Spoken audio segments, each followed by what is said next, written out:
Welcome to the quick start tutorial to Shards of Madness, a board game of cultists, crystals, and Cthulhu from Triple Ace Games. This game was designed by Lu Zhao and art by Robin Elliott.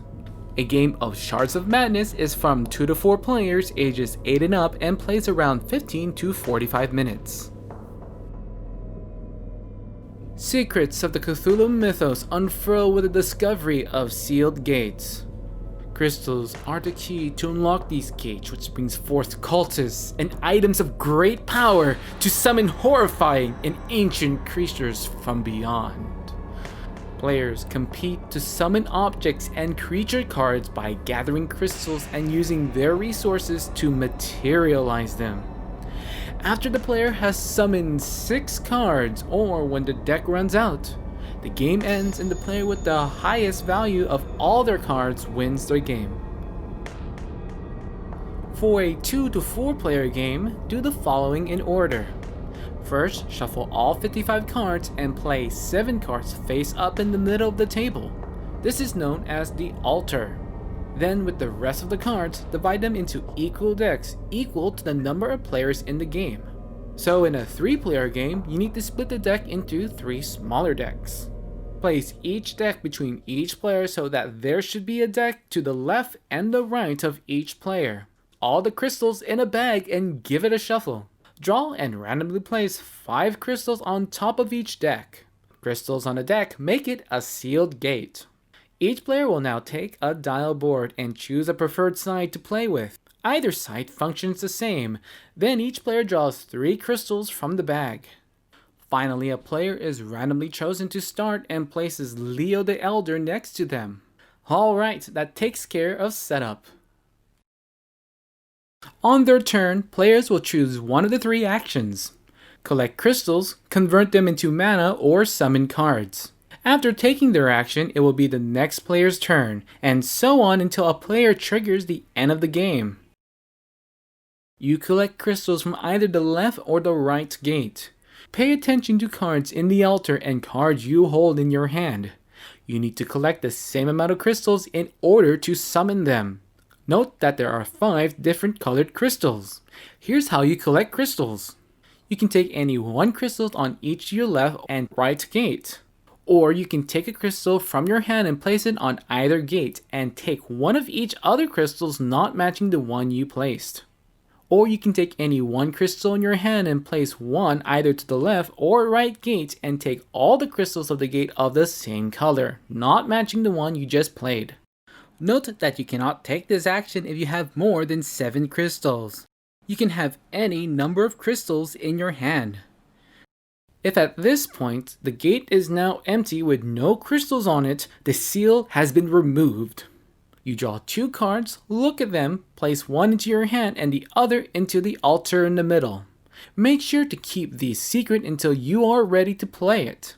If you have 3 cards in your hand, you must take a card in your hand and place it onto the altar.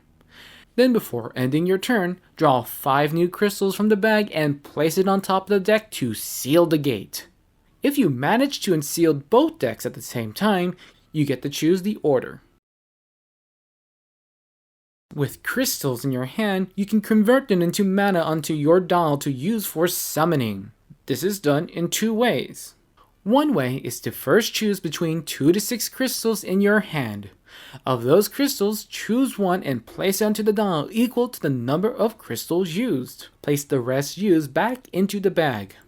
So if you choose 4 crystals, a green, a red, and 2 yellows, you can take 1 yellow, place it onto the 4 on the dial, and return the rest to the bag. The other way is to choose between 2 to 5 matching crystals. Place one of these crystals onto your board equal to the number of identical crystals you are converting, increasing by 1 as you get a bonus for converting crystals of the same color. For example, if you choose 4 blue crystals, you move one of those crystals on 5 on the dial and return the rest to the bag. Note that you may have multiple crystals on dials and of the same color. The last action a player can do is summon cards with mana. You use crystals on your dial to pay for cards either in the altar or in your hand. To summon, pay the cost in crystals for the indicated color on your dial, moving down the crystals for each spent. You may use multiple crystals when paying. After paying, place the summon card face up in front of you. If you happen to spend the correct amount of mana to move the crystal down to 1 on the dial, it locks in as an experience point and you place it on the center of your dial. In future summonings, it will give you a discount of 1 of that color. These crystals are called experience. So if you summon a card that requires 4 red to pay and you have 2 points of red experience, you only need to pay 2 red for it. As for summoning cards, there are 4 different types.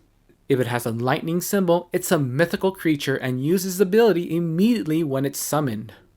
If it's a cultist, they can be sacrificed by discarding the card to use its ability. However, doing this will take the card out of the game and you cannot claim the victory points on the card. Item cards will have their abilities activated at the start of each turn. The great old ones all have endgame scoring abilities. The game will end once 2 events happen during play. Once a player has 6 cards in front of them or when a gate is out of cards. Players continue to take their turns and the game will end once a player with the Leo the Elder token has played their final turn. To find the final score, players add up the following. First, count for every crystal on your player dial according to the number they are on. Second, any summon value of each summoned creature, item, and cultist found on the top left of each card. Finally, add up any endgame bonus indicated on cards. The player with the highest value becomes the winner of the game. If there's a tie, it's broken with the player with the most crystals in their hand, followed by the player who has Leo the Elder, then the player closest to the left of him. This concludes the quick start tutorial to Shards of Madness. For more information about this game, please go to the link in the description below. The Cardboard Stacker likes to thank the publisher of the game for sponsoring this video. And thank you for watching. For more videos like these, subscribe to the Cardboard Stacker, give this video a like, and turn on that notification bell to know when we release our videos. I'm Ferdinand the Cardboard Stacker, and I'm here to remind you to keep on stacking games.